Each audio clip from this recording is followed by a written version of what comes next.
Good evening, I'm Dennis Ward. Welcome to APTN National News. We begin with our Decision 2025 coverage and a look at the northwestern Ontario riding of Thunder Bay Superior North. APTN's Mike McDonald had a chance to talk with two of the candidates looking to represent the riding, which is home to many First Nations communities. With close to 20 First Nations within the boundary of Thunder Bay Superior North and a large urban Indigenous population in the city of Thunder Bay, the Indigenous vote could prove to be the deciding factor in this federal election, especially as the riding is identified by the AFN as one that could swing depending on the Indigenous vote.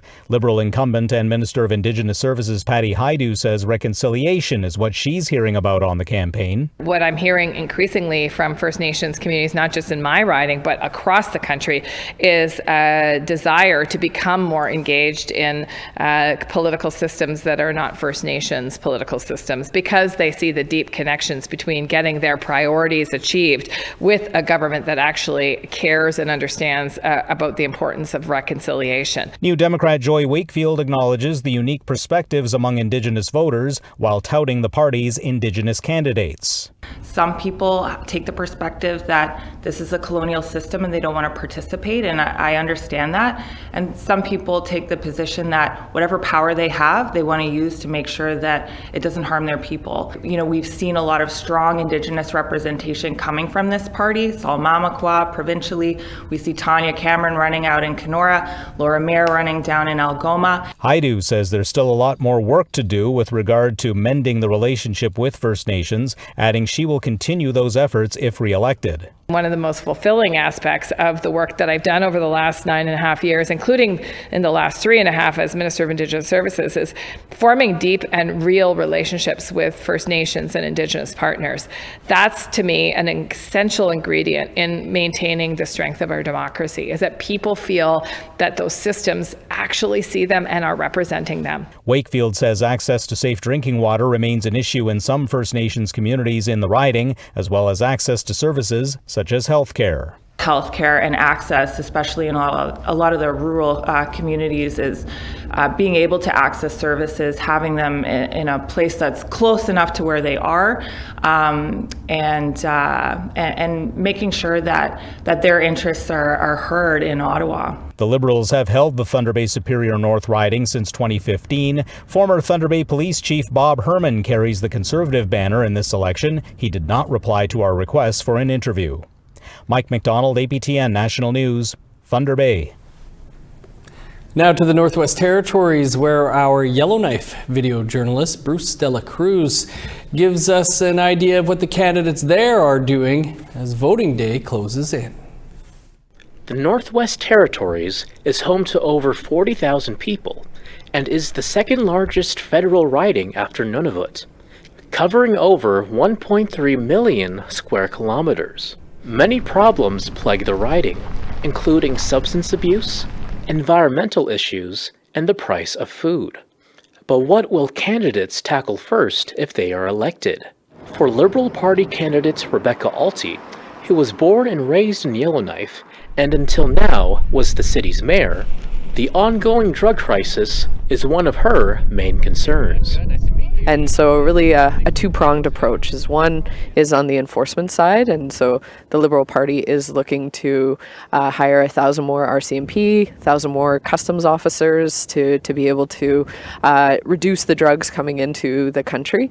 On the other side is the support for addictions, for the trauma healing. So one of the things we recently announced was $7 million for the wellness, for the healing center with the Denny Wellness Warriors. Green Party candidate Rainbow Eyes is a member of the Danakdao Awitlala First Nation and currently lives in British Columbia. She says affordable housing and social services for underrepresented groups are at the top of her list.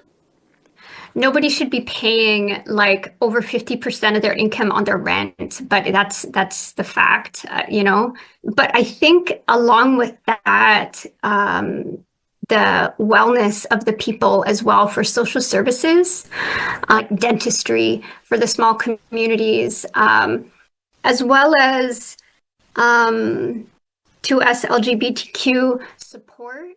I think the wellness of the people should come, with the economy and the wellness of the economy. NDP candidate Kelvin Kachilier, who is Tlicho and lives in Yellowknife, has also narrowed it down to affordability, but wants to tackle healthcare and infrastructure as well. With healthcare, we're heavily reliant on the Alberta government when it comes to programs and services, which is very unfortunate, knowing that we're in 2025 and these services have decreased across the board. But when it comes to infrastructure, we have a lot of aging buildings within our communities. A good example would be water treatment plants that are all going to be due relatively all at the same time, which is going to be in the millions of dollars. With Indigenous people representing nearly half of the total population of the Northwest Territories, we asked each candidate why Indigenous voters should cast their votes for them. I would, as I said, follow my own traditions to be a voice for the people. And I would listen first, and I would grow community and bring people together. Because from my experiences, this is what we need right now more than anything, more than policy. Yeah, I would say that it's, my focus on the big issues that we are facing. So the drug crisis, settling land claims, and growing capacity in Indigenous governments to take on more and more authority. And the winner of this election, and I would love to be quoted by this, will be dictated by the communities. And there's a lot of people hurting, suffering, frustrated. And if you truly want change, come out and vote. Because I'm going to be putting the best that I can, and I can promise you that I'm going to give it my all. APTN News attempted to contact Conservative candidate Kimberly Fairman, but did not receive confirmation for an interview. Election Day is April 28th. Voters in Yellowknife can come to the Chateau Nova Hotel at 4571 48th Street. Be sure to bring 2 pieces of accepted ID, which includes a driver's license and a passport.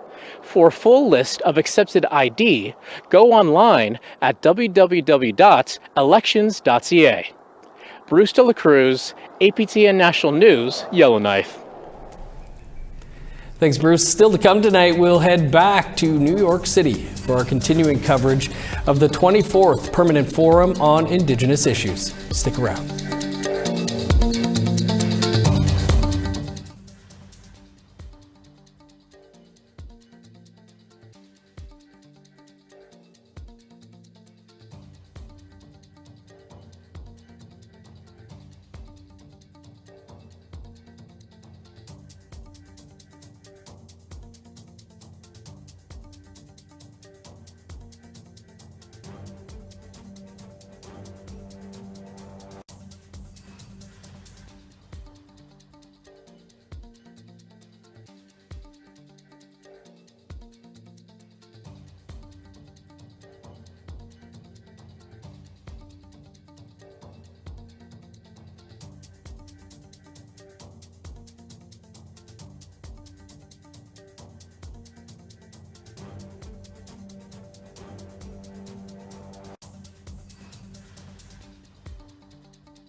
Welcome back. Post-secondary courses are being offered in Nunavik in northern Quebec, with one launching on April 22nd. That's today. As Savannah Craig reports, this is only the first step in a much larger goal, which is to offer students there an opportunity to complete degrees in Nunavik without having to relocate to the south for education. Education is key. And even better if it's given in our language. So says Nunavik teacher Jennifer Hopenokme. It'll help be able to educate a lot more of us whose mother tongue is Inuktitut. Nunavik does not have any post-secondary institutions, forcing Inuit to travel south to continue their education after high school. The Kativik Ilisak Niliwinik School Board is taking steps to develop access to further education in Nunavik. Phoebe Bentley is Kativik's Director of Post-Secondary Student Services. Nunavik is the only Inuit region in Canada that doesn't have a post-secondary institution. So I think it's important to show that students can achieve higher education or pursue higher education in their region without having to leave their family and friends for long periods of time. She says 8 courses are being developed, and one is launching on April 22nd, called Inuit Media. It will teach students how to produce their own content through audio and video, and will be offered in Inukjuak, Nunavik, and taught in Inuktitut. For me to be able to teach a college course in my language is really important to me. Hopenokme says elders will be involved in the course as well. Word got around back then, even if it was through dog teaming. So I think it's really important that we not only teach the students what kind of tools they can use today, but also what tools were used in the past. The course is in partnership with John Abbott College, a Quebec institution based in the West Island of Montreal. We don't have jurisdiction in post-secondary education, so we need to work with partners like John Abbott who can offer the credits and who can hire the teachers. Bentley has a much larger goal, which is to offer post-secondary degrees in Nunavik. She is working with Makiyavik, the legal representative of Quebec's Inuit, to try and make this a possibility. And that's one of the things that we've been lobbying with the government to try to ensure that these students who want to stay in the region we're able to sponsor them the same that we would if they came down south. Those involved say offering courses in the region is the first step to make their larger goal possible. What I would really like to see in Nunavik is my children and my nieces and my nephews and my cousins' children and my future grandchildren to be able to receive a post-secondary education in Nunavik where we belong. I would really like that. Savannah Craig, APTN National News, Montreal. It's the second day of the 24th Permanent Forum on Indigenous Issues at United Nations headquarters in New York City. APTN's Angel Moore is in the Big Apple covering the forum for us. Implementing UNDRIP, the United Declaration of the Rights of Indigenous Peoples, and holding member states who signed up to it to live up to their commitments was the focus this morning. The Quebec delegation took to Times Square, where they rented a billboard that says, Indigenous peoples' rights call for respect for UNDRIP in Quebec, Canada. Ghislain Picard speaks for his people, the Innu Nation. Where it's success, but also where it's a failure. And as when it comes to Quebec and with the Innu Nation, the Quebec government has failed the Innu Nation on many fronts. The caribou, forestry, mining, and so on. So I think the Quebec government is just simply not adhering to the principles. They know it exists, but that's where it stops. In another session inside UN headquarters, delegates from the Amazon spoke about the impacts of oil and gas extraction in their lands. Bueno, dentro de los proyectos extractivos From the indigenous peoples, we're telling the world that we don't want any more exploitation in the territories of the Colombian Amazon. I want to specifically talk about the project implemented in the Putumayo department in Colombia, where we have a Canadian multinational called Ibero Copper that is entering into the territories, impacting directly indigenous peoples in their social, cultural life, and also impacting the environment. Sociales, territoriales y culturales a los pueblos indígenas. Talks included member states not implementing UNDRIP and a lack of consultation. The Sami delegation from Northern Europe said the green solution is causing land encroachment that impacts the reindeer herds.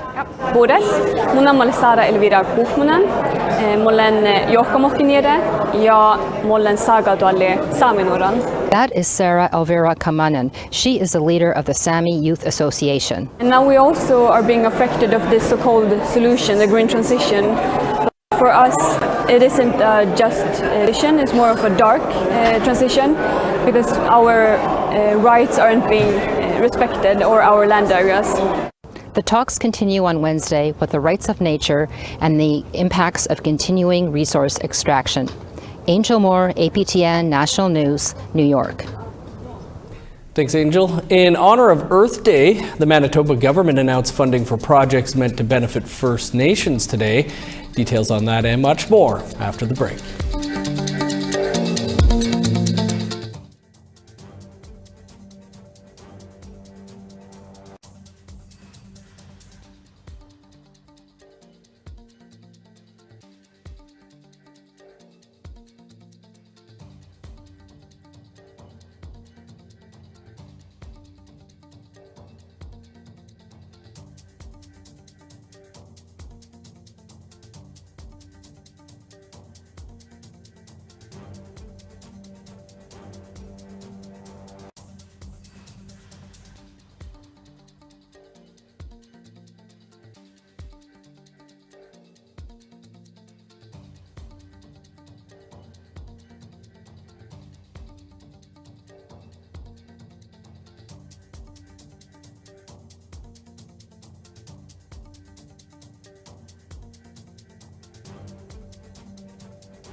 Welcome back. Time now for our photo of the day.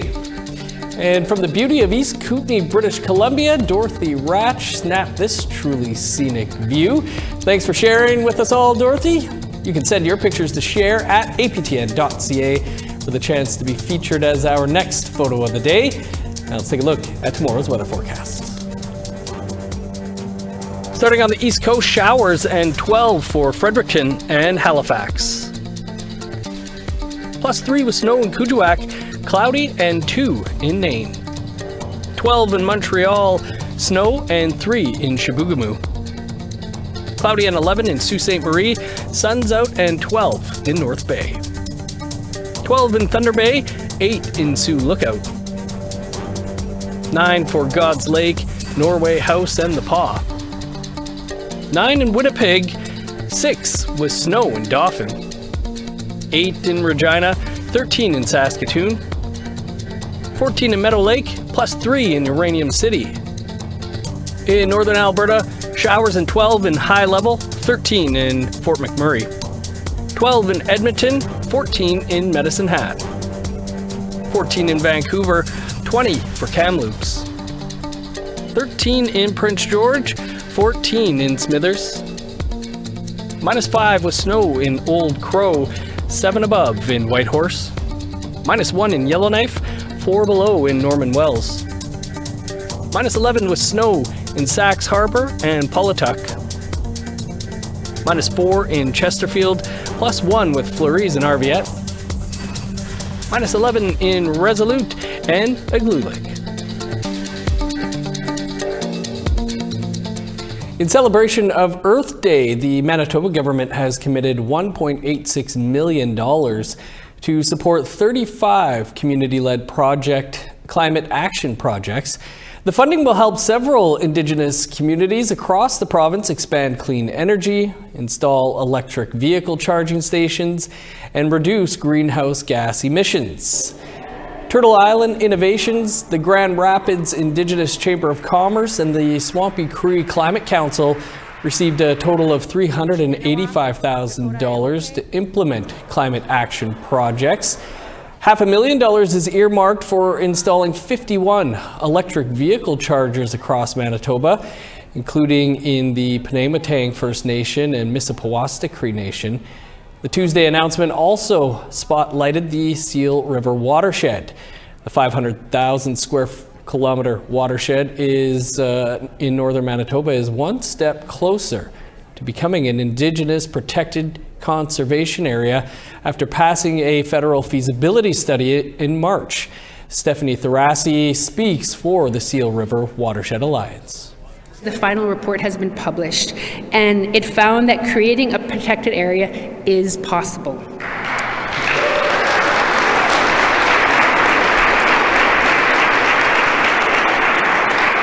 So here's the thing. This isn't just being done in isolation. The Alliance nations are leading this work, yes, but we do it in the spirit of cooperation and consensus. We work nation to nation to nation with the governments of Manitoba and Canada. We will continue to engage rights holders, business owners, conservation groups, tourism associations, and you, the public. An art exhibit showcasing 2 up-and-coming First Nations artists from Manitoba comes to Winnipeg this month. The themes are meant to challenge the way we think about urban development. Veronica Blackhawk has more. So these pieces, to me, really spoke for my mom, who was a survivor, and the fact that when I was painting these, no one really had a clue on what Indigenous people went through. Zach Ironstand and Marco Mueller are the artists behind Urban Shaman Gallery's latest exhibit called Junctions. Curated by Justin Berlavi, he chooses to work with street artists to convey the relationship we have with urban development and those displaced by it. The issues that our communities go through were seen as the Indian problem, and that narrative hasn't gone away, the way that the media approaches things like addictions, things like houselessness. While the general public disapproves the sight of broken bus shacks and abandoned shopping carts, Junctions puts them front and center, creating a space to reflect on the origin of that discomfort. That's what people don't understand. With these people on the street, those are survivors. Those are people that are human beings, and we have this horrible way of treating those people. The Manitoban artists, Ironstand from Tutanawajibing and Mueller from Puckatawagan First Nation have a strong connection to the topic. So the ghosts represent the children that were buried. The white sheet kind of represents them being covered and disposed of, and the orange bones represents the color of the residential school survivors. Catch the exhibit until April 30th at the Urban Shaman Gallery in Winnipeg. Veronica Blackhawk, APTN National News. Interesting. Thanks, Veronica. Juno Award-winning Cree singer-songwriter Sebastian Gaskin is our guest on an all-new episode of Face to Face tonight. Gaskin has been racking up the accolades recently, culminating with his Juno win for Contemporary Indigenous Artist of the Year last month. But he says he's not in it for the awards. To be recognized by the Canadian music industry after sort of doing it for so long, it's elating. It's very exciting, and but it's at the same time it's not everything. Like the reason I got into making music was to help heal myself. I got into it when I was maybe 12, 13 years old, right when I was sort of discovering like things like depression and anxiety and that sort of stuff. And so I figured out that if I write down my feelings on a piece of paper or my phone or whatever, then I didn't feel quite as bad the next day, right? And so I carried that into my 20s, and obviously now I've been lucky enough to make a career out of it, and so I'm happy that my music is out in the world and helping other people heal, in different ways. You can catch our interview with Sebastian Gaskin in about 2 minutes from now. He also blessed us with a performance of his song Brown Man. That is all the time we have for your APTN National News for this Tuesday. You can find much more on our website, aptnnews.ca. And Creason will be here with your first look at the day's news tomorrow at 1 p.m. Eastern. I'm Dennis Ward. Marcy McGuitch, thanks for being with us. Have a great night.